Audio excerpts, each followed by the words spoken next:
একজন পরীক্ষার্থী যখন জীবনের এতগুলো সময় একটা পরীক্ষার জন্য ইনভেস্ট করছে, এটা আমরা আসলে কোনোভাবে নীতিগতভাবে সমর্থন করতে পারি না। পিএসসি এমনভাবে তার এই প্রাতিষ্ঠানিক কাঠামোটা ডেভেলপ করবে যেন প্রত্যেক বছর সে একটা পরীক্ষা পুরো বছরের মধ্যে একবারে প্রিলি থেকে শুরু করে রিটেন এবং ভাইবা ফলাফল চূড়ান্ত রেজাল্ট পর্যন্ত সে প্রকাশ করতে পারে।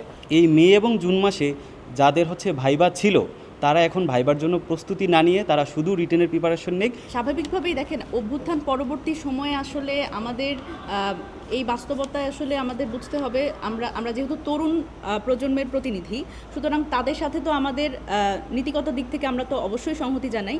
এবং স্বাভাবিকভাবেই আমরা কিন্তু এই কথাগুলোই বারবার করে বলার চেষ্টা করেছি ভেতরে, যখন আমাদের সাথে কথা হচ্ছিল চেয়ারম্যান সহ সকল সদস্যদের সাথেই।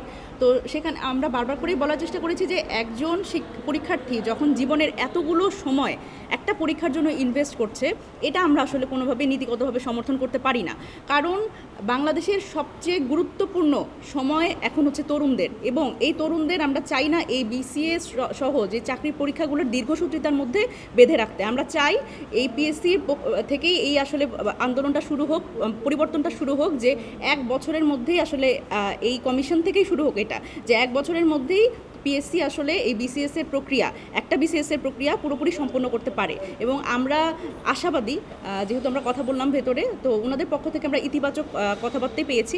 সুতরাং আমরা আশাবাদী যে এটা আমরা অবশ্যই এই কমিশনের মাধ্যমে দেখতে পারবো সামনে। দুইটা ক্ষেত্রে আলাদা ভাগ করা, যে চলমান যে 3টা পরীক্ষা আছে, 46, 45 এবং 47, এই 3টা পরীক্ষা আছে, এবং 44, এই 4টা পরীক্ষার ক্ষেত্রে আমাদের সুনির্দিষ্ট প্রস্তাবনা হচ্ছে যে শুধুমাত্র 44 এবং 46-এর পরীক্ষার ভাইবা এবং লিখিত পরীক্ষার ওভারল্যাপিং হওয়ার সম্ভাবনা তৈরি হয়েছে পিএসসির নির্ধারিত শিডিউল অনুযায়ী।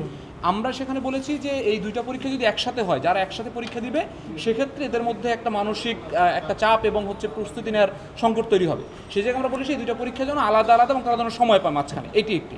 আর আমরা বলেছি যে শুধুমাত্র এই 4টা পরীক্ষা না, এর পরবর্তীতে পিএসসি এমনভাবে তার এই প্রাতিষ্ঠানিক কাঠামোটা ডেভেলপ করবে যেন প্রত্যেক বছর সে একটা পরীক্ষা পুরো বছরের মধ্যে একবারে প্রিলি থেকে শুরু করে রিটেন এবং ভাইবা ফলাফল চূড়ান্ত রেজাল্ট পর্যন্ত সে প্রকাশ করতে পারে। এবং এই 4টা পরীক্ষা যে ঝুলে আছে এই বিগত বছরগুলোর কারণে, এই 4টা পরীক্ষার ব্যাপারে এই বছর থেকে শুরু করে তাদের যে গতিশীল কার্যক্রম, সেটা বৃদ্ধি করে জটগুলো এমনভাবে কমিয়ে নিয়ে আসতে হবে যেন পরবর্তী বছরগুলোতে তাদের একটা পরীক্ষা সম্পূর্ণ করার ক্ষেত্রে এই পরীক্ষাগুলো আর কোনো ধরনের বাধা তৈরি না করে। এবং পিএসসি আমাদেরকে বলেছে তারা আমাদের সাথে নীতিগতভাবে এই সমস্ত সিদ্ধান্তগুলোকে এবং এই আমাদের প্রস্তাবগুলোকে ইতিবাচকভাবে দেখছে, এবং তারা এই চেষ্টাটাই করছে যে জটগুলো নিরসন করে কিভাবে পরবর্তী পরীক্ষাগুলো তারা 1 বছরের মধ্যে সম্পূর্ণ করতে পারে।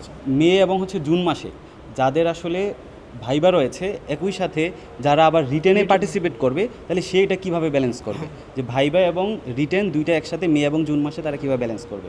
এক্ষেত্রে পিএসসি তারা বলেছে যে তাদের যে আইডি আছে ওইটা থেকে তারা আইডেন্টিফাই করার চেষ্টা করেছে, প্রায় 2300+ স্টুডেন্ট রয়েছে যারা 44তম ভাইবাও দিবে এই মে এবং জুন মাসে, পাশাপাশি তারা 46তম রিটেনটাও দিবে এই মে এবং জুন মাসে। এক্ষেত্রে পিএসসি তারা আমাদের দাবির পরিপ্রেক্ষিতে, তাদের বাস্তবতার সব কিছু পরিপ্রেক্ষিতে তারা এরকম একটি প্রস্তাব দিচ্ছে যে সেটা হচ্ছে এই মে এবং জুন মাসে যাদের ভাইবা ছিল, তারা এখন ভাইবার জন্য প্রস্তুতি না নিয়ে তারা শুধু রিটেনের প্রিপারেশন নেক।